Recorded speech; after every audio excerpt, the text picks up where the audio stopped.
قبل ما نبدأ يا صديقي عايز اقولك ان فيلم النهاردة كله اكشن ودمار، فجهز كده المشروب بتاعك اللي بتحبه وتعالى نشوف ايه القصة. لكن قبل ما نبدأ ما تنساش تعمل لايك وشير للفيديو وتشترك في القناة لو مش مشترك، ويلا بينا نخش في الاحداث.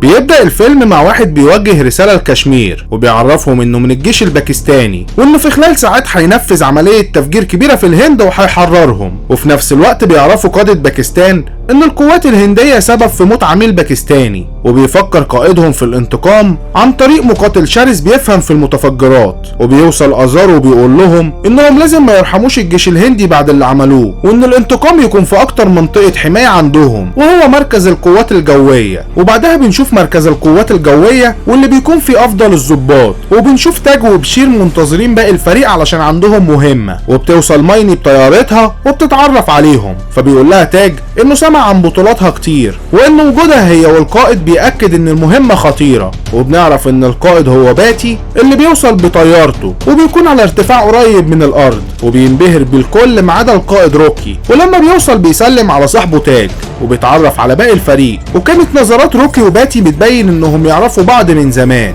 وبيجتمع بيهم روكي وبيعرفهم انهم افضل طيارين في القوات الجوية، وانهم هيشكلوا فريق الاستجابة السريع اللي هيكون اول حد هيتعامل مع هجمات العدو. وبيأكد عليهم الالتزام في التدريب وان مفيش اي مجال للاهمال ولازم يكونوا ايد واحدة. وبيعرفهم على قائد الجناح نودي وان التدريب هيبدأ تاني يوم. ولما بشير بيكون في طريقه لبيته بيستناه شخص علشان يخلص عليه، بس ازار بيمنعه وبيقول له انهم لازم ينتقموا من الجيش كله مش من جندي واحد. وبعدها باتي بيقابل ساتش مرات تاج وعلاقتهم بتكون قريبة، وبيتغدوا مع بعض وبيحكي لهم تاج عن باتي وانه قد ايه مقنع وخصوصا مع البنات. فبتقول له مايني وباقي الفريق يفرجهم مهاراته، فبيروح لبنتين جنبهم وبيطلب منهم ان اصحابه يجربوا وجبتهم قبل ما يطلبوا زيها، وبيوافقوا بسهولة.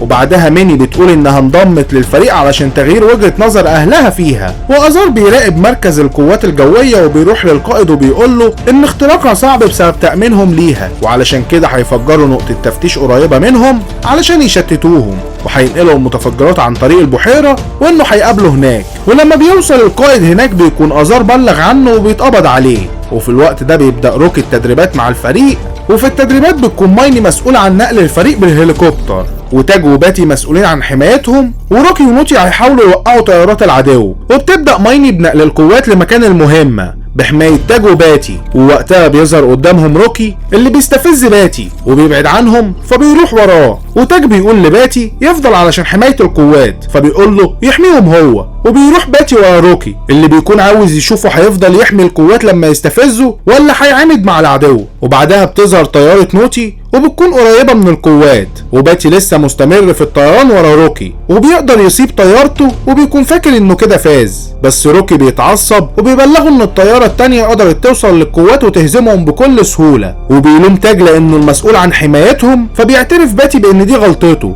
فبيقول له ان العدو مش هيقول لنا عدد طياراته قبل ما يهجم، وانه وارد يكون معاه اكتر من طيارة. وبيلومه انه كان السبب في موت فريقه قبل كده لما اتصرف بنفس الطريقة. فبيتضايق باتي لما بيفتكر لانه وقتها خسر مراته في المهمة دي. وبعدها بشير بيقول له ان هو قوة الفريق بس لازم يتقبل ان الفريق ممكن يكون سبب في قوته. ولما بيقعد باتي مع مايني بيقول لها ان اكيد اهلها فخورين انها في القوات الجوية، فبتقول له انهم بيعتبروها شهيدة وان المفروض كانت تتجوز وتقعد في البيت. وتاني يوم بيقعد روكي مع الفريق وبيكون مع واحد اسمه زارينا، وبنعرف انه عميل سري ليهم في باكستان، وبيعرفهم ان واحد منهم اتمسك في البحيرة بمتفجرات. والاخطر من كده هو وجود خبير المتفجرات ازار في كشمير، وبيساعدوا الطيار الخطير عمران، وده معناه انهم بيجهزوا المهمة خطيرة. وبيبدأ الفريق في التدريب، ولما بيشوفوا قوات الشرطة على الطريق بيحييهم باتي بالعلم، وبيكون في نظرات اعجاب بين باتي ومايني. وفي الوقت ده بيقول ازار للي معاه ان ده الوقت اللي هيجيب في حقه وحق بلده. وبعدها بيخترق قافلة قوات الشرطة بعربيته علشان يفجرها في وسطهم، ولما بيشوفوه بيحاولوا يوقفوه لكن بيفجر العربية. وبيشوفهم باتي بعدها وبيلاقي كل الجنود بقوا ضحايا، وبيوصل لهم فيديو للشخص اللي عمل كده وكان متصور قبل التنفيذ. فبيتعصبوا وبيعرفهم زارينا ان ازار هو اللي مدبر للهجوم ده، وان في 70 جندي ماتوا و80 مصابين، وان القوات الجوية في باكستان في حالة استعداد ومتوقعين رد الجيش الهندي عليهم. فبيطلب روكي ان الفريق يكون جاهز لانهم هيتحركوا في دوريات جوية خلال ساعة، وبيطلب من باتي يجهز علشان هيبقى مع قائد القوات الجوية للامن القومي، وبيعرفهم ان باكستان مستعدة وسحبت قواتها من كشمير، وان الارهابيين مستخبيين في المراكز الرئيسية في الجيش، وبيقترح عليهم باتي انهم يضربوا مركز المتفجرات علشان فيه 300 مقاتل وكمان مصدر المتفجرات، وممكن يكون ازار موجود هناك. فبيوافقوا وبيبدأوا في تنفيذ الخطة، وبتتحرك 12 طيارة لمركز المتفجرات علشان يفجروه، وفعلا المكان بيتدمر، بس في شخص بيفضل عايش وبيضربهم بالار بي جي، وبيتفادى تاج الضربة وبيروح باتي علشان يخلص عليه. فبيقول لهم روكي انهم لازم يخرجوا من مجال السيطرة فورا، وبعدها ازار بيبلغ القيادة انهم خلصوا على كل جنوده ولازم يقضوا عليهم قبل ما يخرجوا من مجال السيطرة، وبيخرجوا كل الطيارات ما عدا طيارة باتي وتاج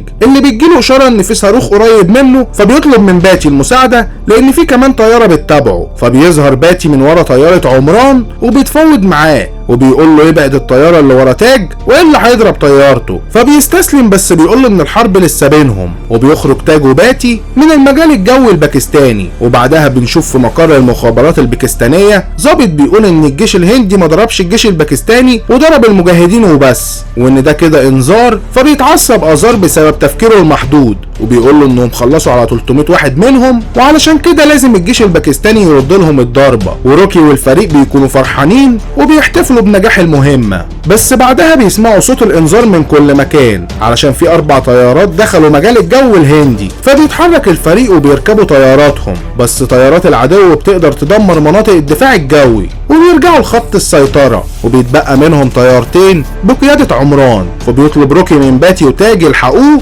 والباقي يرجعوا للقاعدة الجوية، وبيوجه عمران الصواريخ عليهم وبيتفادى الدفاع الجوي وبيهرب من خط السيطرة، وباتي وتاج بيفضلوا وراه برغم تعليمات القائد بعدم الخروج بره الخط، وده بيكون فخ ليهم من عمران. واول ما بيخرجوا بره الخط بتظهر 6 طيارات وبيحوطوهم من كل اتجاه، وبيقطعوا عنهم الاشارة، وبيقول له عمران ان صاحبه هيموت بسبب افعاله زي مراته، فبيرجع بسرعة يلحقه. فبيقول له تاج ان عددهم كتير والاكيد انهم هيضربوا طيارته، وفعلا طيارته بتنفجر بصاروخ وبتقع، وبيضطر باتي يرجع للقاعدة الجوية. وروكي بيحمل باتي مسؤولية موت 2 من الفريق بسبب دخولهم المجال الجوي وبيحوله للتحقيق، وبيحكم روكي ان باتي مش هيتحمل المسؤولية لوحده بسبب انقطاع البث، بس مش هيكمل معاهم في الفريق وهيتنقل الأكاديمية علشان يكون مدرب طيران. وبعدها بتطلب مايني من روكي انه يسامح باتي ويرجعه الفريق، فبيقول لها ان ده من مصلحة الفريق وان مراته ماتت لما كانت معاه في مهمة وكان هو اللي بيأمنهم،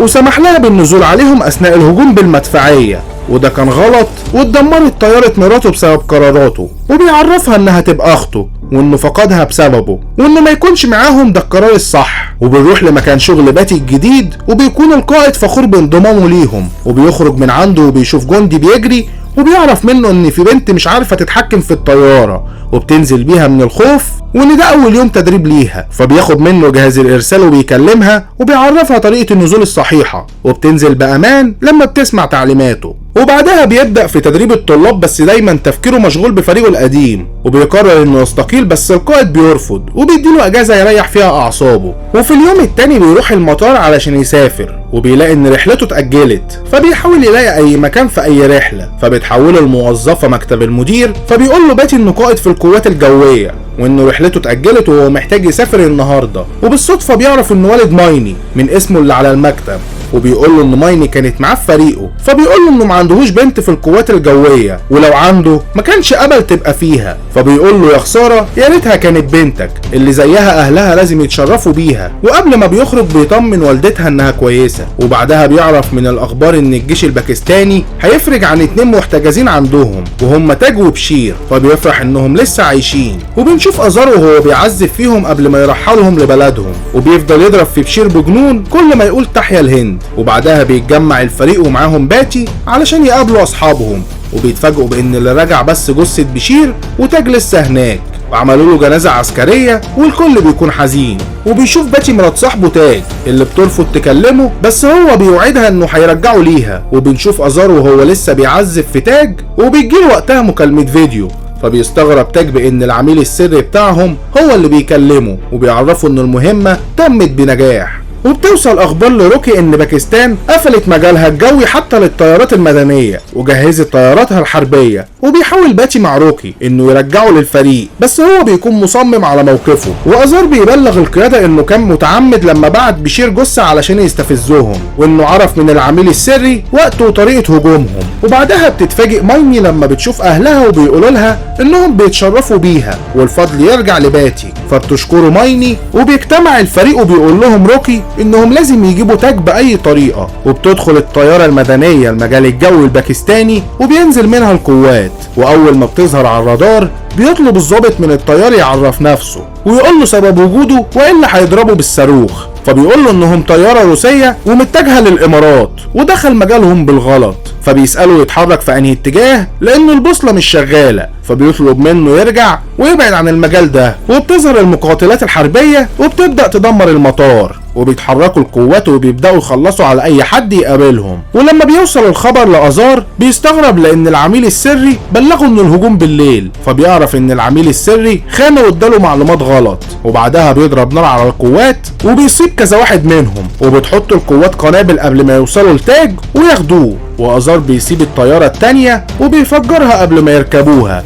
وبيوصل بعدها دعم الازار وبيفضلوا يضربوا نار على القوات وعلى مروحيه مايني اللي بتهرب منهم، وبينزل باقي القوات علشان يساعدوا زمايلهم. وروكي بيؤمر بخروج طياره حربيه عشان يدعم بيها الفريق، وبيتصدموا لما بيعرفوا ان باتي هو اللي موجود في الطياره، بس القائد بيرفض وبيطلب منه ينزل، وباتي بيكون عاوز يساعدهم وبيصمم انه يكمل المهمه، فبيوافق روكي بس على مسؤوليته، وبيساعده وبيشوش على رادار العدو، وبيقدر يضرب اول طيارتين من ورا، والعدو بيقدر يضرب طيارة ساندي وبيوقعها. بس باتي بيروح ورا طيارة العدو، ووقتها بتظهر ورا طيارة تانية ليهم وبتضرب عليه صاروخ، بس بيقدر يهرب منه، وبمهاراته بيخليه يجي في طيارة من طيارات العدو، وبعدها بيطير على ارتفاع قريب من البحر، وبيكون ورا طيارة عمران وبيفضل يضرب عليهم نار. فبيطلع باتي بطيارته لفوق وبيوصل لطيارة عمران، وبيقول له روكي يخلع حزام الامان، وبيفجر طيارة عمران بطيارته، وبينزل باتي على الارض بسلام. وفي نفس الوقت بيكون ازار بيضرب في تاج